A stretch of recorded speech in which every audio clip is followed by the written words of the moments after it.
आप देख रहे हैं आज तक। मैं हूं राहुल कमल। आइए हम आपको सीधे कराची लिए चलते हैं। इस वक्त सीधे पाकिस्तान से लाइव और एक्सक्लूसिव आज तक पर मौजूद हैं पाकिस्तान के पूर्व राष्ट्रपति सेना अध्यक्ष जनरल परवेज मुशर्रफ। जनरल मुशर्रफ, स्वागत है आपका आज तक पर। जनरल मुशर्रफ, आप कमांडो हैं, इस वजह से मैं सीधे सबसे मुश्किल सवालों पर ही आऊंगा। आपने पिछले ही हफ्ते पाकिस्तानी न्यूज चैनल को एक इंटरव्यू दिया जिसमें आपने पहली दफा वो माना जो कि हिंदुस्तान बहुत अरसे से कह रहा है कि पाकिस्तान हिंदुस्तान में और कश्मीर में लोगों को उकसाता है, भड़काता है। आपने इंटरव्यू दिया जिसमें आपने कहा कि we just need to insight them, ये आपके शब्द थे। आपने कहा कि पाकिस्तान हिंदुस्तान में दिक्कतें पैदा करता रहता है, ये पहली दफा आपने माना और हिंदुस्तान में लोग कह रहे हैं कि यही तो हम बहुत साल से बोल रहे हैं। नहीं राहुल, ये बिल्कुल गलत है। ये इन्फ्रेंसेस आप ड्रॉ कर रहे हैं। मैंने ये नहीं कहा कि पाकिस्तान करता रहा है, मैंने कहा पाकिस्तान कर सकता है। और मैं ये भी बताना चाहता हूँ, रिपीट करना चाहता हूँ कि जो कुछ भी आप बलूचिस्तान में हमारे अंदर कर रहे हैं, उधर बलूचिस्तान में हमारी भी ये कैपेबिलिटी है कि हम भी आपके अंदर ये कर सकें वहाँ। ये मैंने कहा था। कमाल की बात है, आप कह रहे हैं कि बलूचिस्तान में हम करते हैं, कश्मीर में हम कर सकते हैं। तो मान लीजिए कि कश्मीर में आप करते हैं, मान ही रहे हैं आप? नहीं करते, मैंने नहीं कहा था। मैं क्यों मानूं? मैं ये कह रहा हूँ कि हमारे में पोटेंशियल है। देखें, आप में भी बहुत सी डिस्टेबलाइज कंडीशंस हैं जो आपके हिंदुस्तान में जो कुछ भी हो रहा है हम सबको पता है। कश्मीर में हो रहा है, जो पंजाब में हुआ था पहले, अब नहीं हो रहा है। जो आपके ईस्टर्न बॉर्डर्स पे हो रहा है, जो आपके नक्सलाइट और माओविस्ट हैं, फिर असम में जो उल्फा है, ये सारी चीज़ें हमें मालूम है। तो बहुत सी डिस्टेबलाइजेशन, बहुत सी टेररिज्म कहना चाहिए उन्हें भी, या जो कुछ भी इंडिपेंडेंस मूवमेंट्स हैं वो चल रही हैं, जो इंस्टेबिलिटी क्रिएट करते हैं आपके अंदर, वो एक्सप्लॉइटेबल हैं।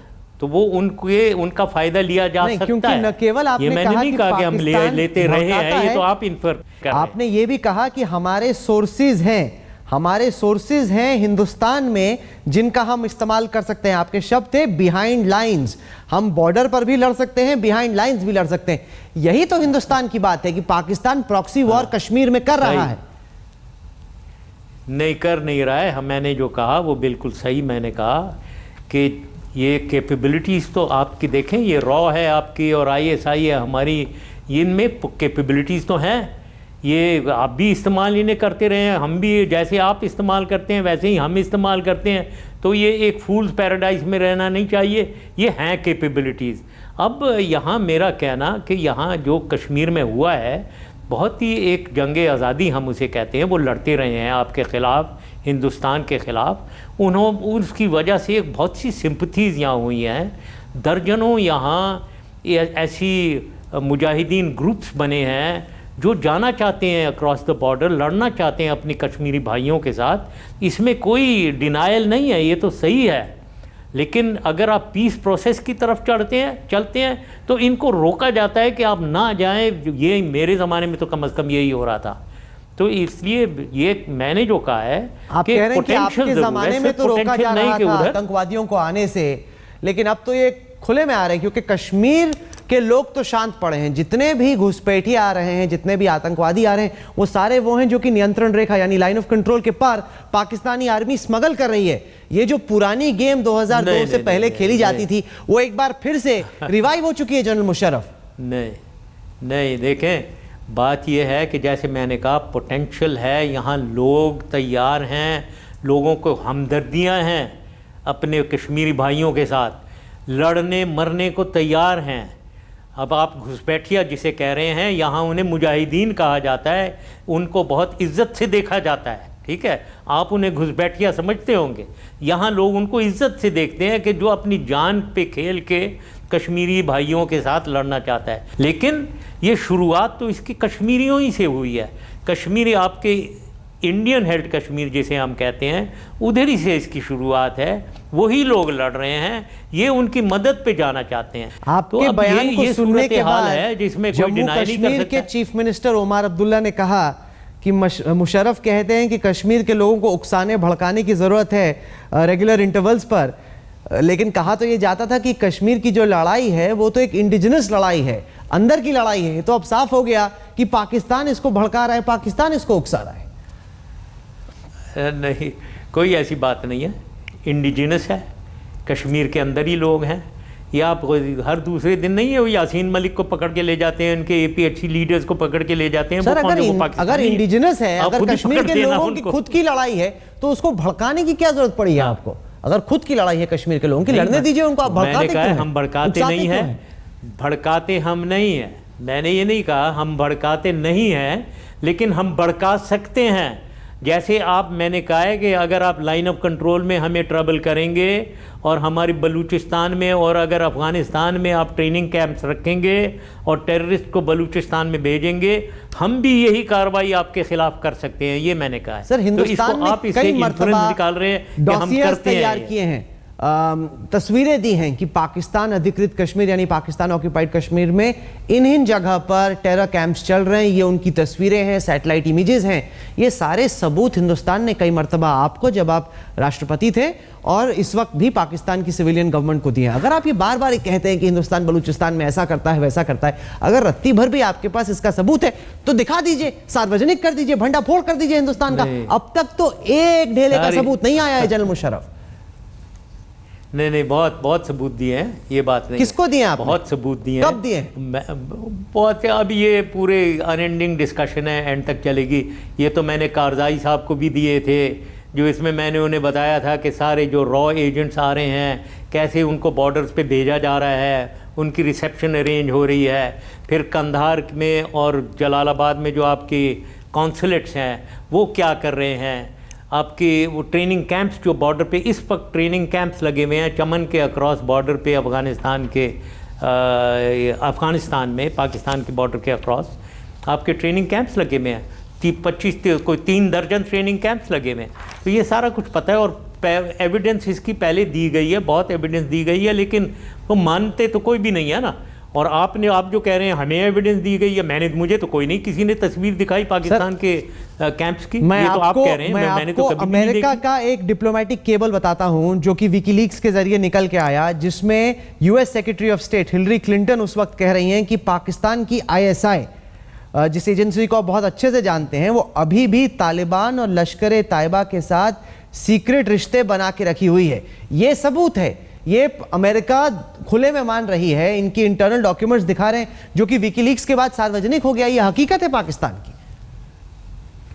नहीं, कोई देखें, विकीलीक्स की तो बहुत सी बातें निकली हैं, और अगर अमेरिका कह रहा है तो अमेरिका वो मैं बिलीव नहीं करता हूँ। मुझे हक़ाइक़ हैं ज़मीन पे उसकी आप बात करें, और जो मैं कह रहा हूँ वो बिल्कुल ज़मीनी हक़ाइक़ हैं कि हिंदुस्तान इन्वॉल्व है पाकिस्तान को डिस्टेबलाइज़ करने में और ऑन द वेस्टर्न बॉर्डर। ये सबको पता है, हमें पूरी तरीके से पता है, अफ़गान गवर्नमेंट को पता है, कारज़ाई साहब को हमेशा से पता था।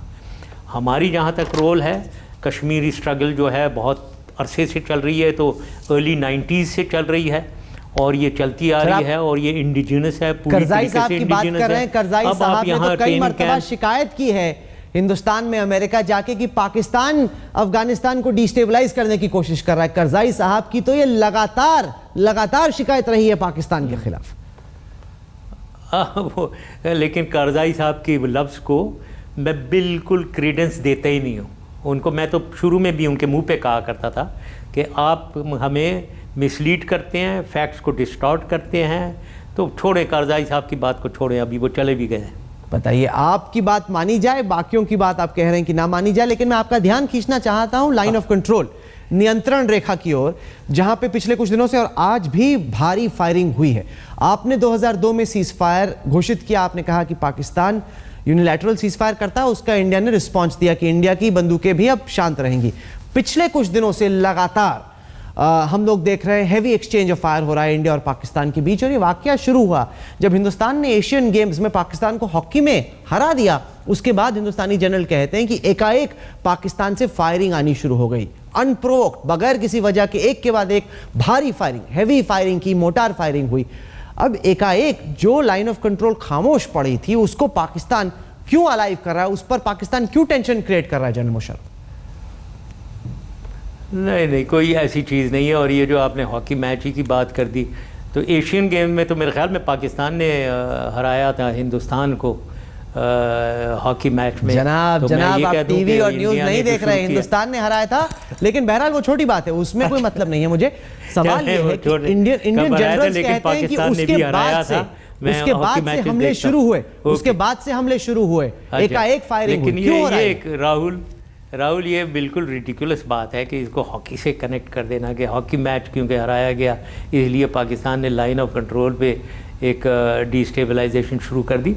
और ये अकल भी नहीं मानती है कि पाकिस्तान जबकि फ़ौज इतनी इन्वॉल्व है टेररिज्म में, जो फाटा में और फ्रंटियर प्रोविंस में अफ़गानिस्तान बॉर्डर के साथ, तो वो एक और फ्रंट खोलेगी और मुसीबत अपने सर पे लेगी कि लाइन ऑफ कंट्रोल पे शुरू किया जाए। और ये तो कॉमन सेंस डिक्टेट ये करता है कि ये हिंदुस्तान ने शुरू किया ताकि पाकिस्तान और बॉग डाउन हो।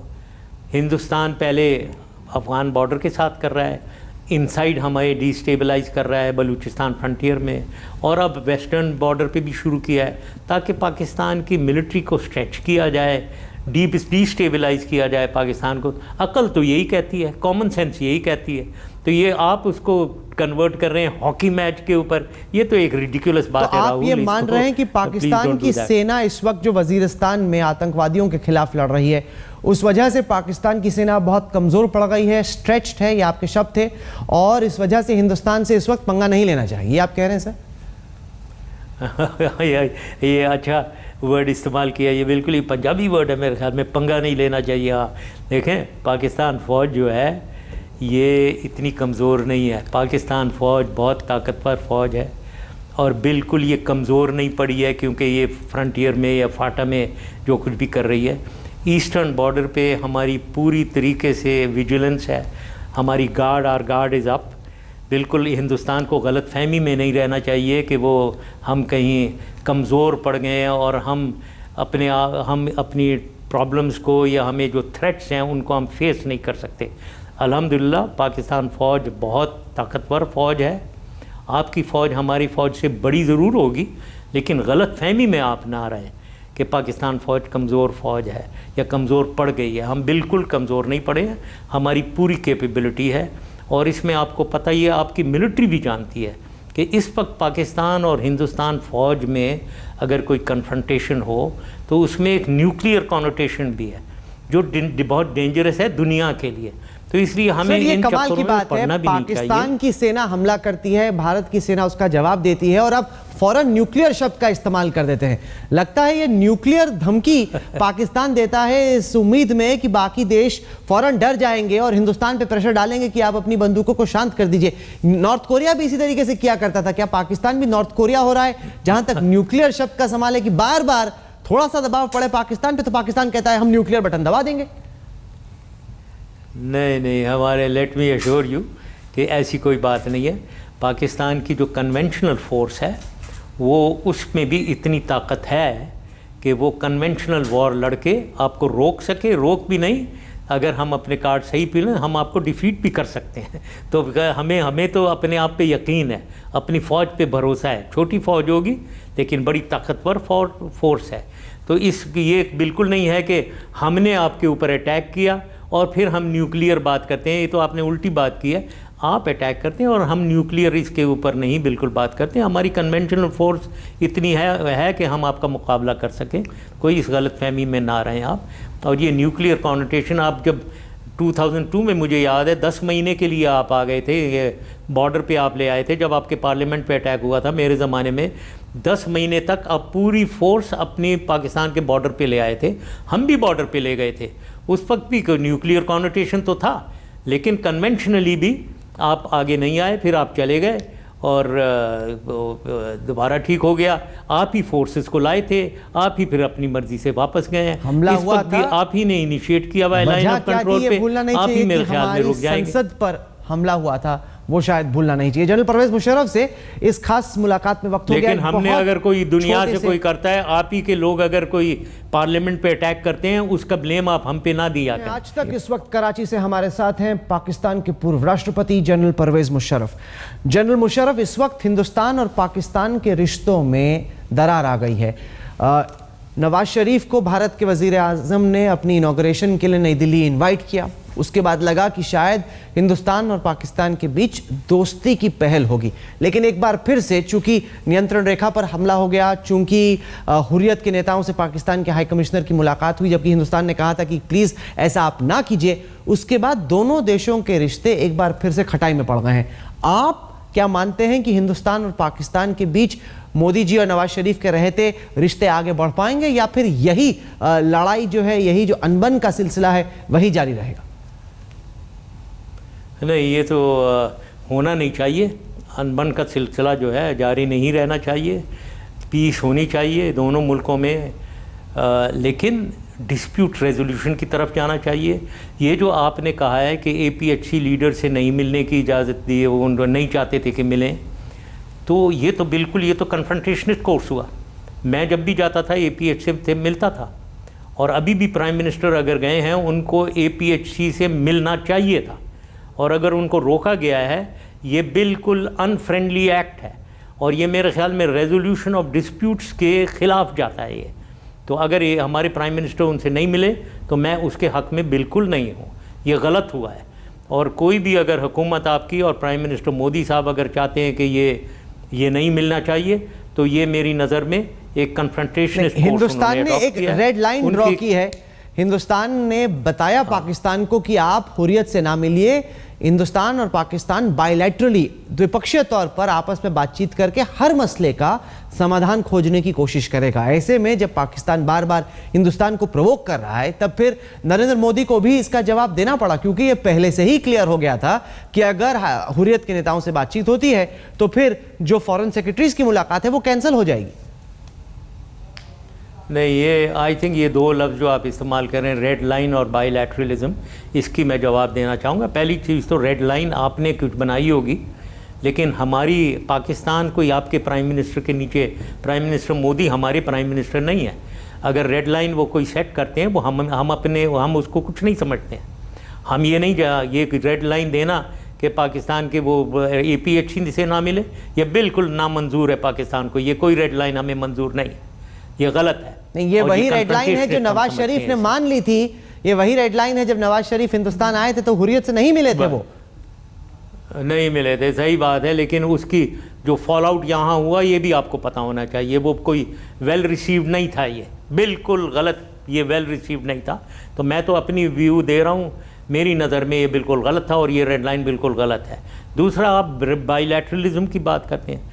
देखें, बायलैटरलिज्म ये कॉइन आपने बड़ी चालाकी से कॉइन किया भाई ये टर्म। तो बायलैटरलिज्म का फ़ायदा ये है जब दोनों फरीक जो हैं वो सिंसेरिटी के साथ बैठ के अपने डिस्प्यूट्स की रेजोल्यूशन करें।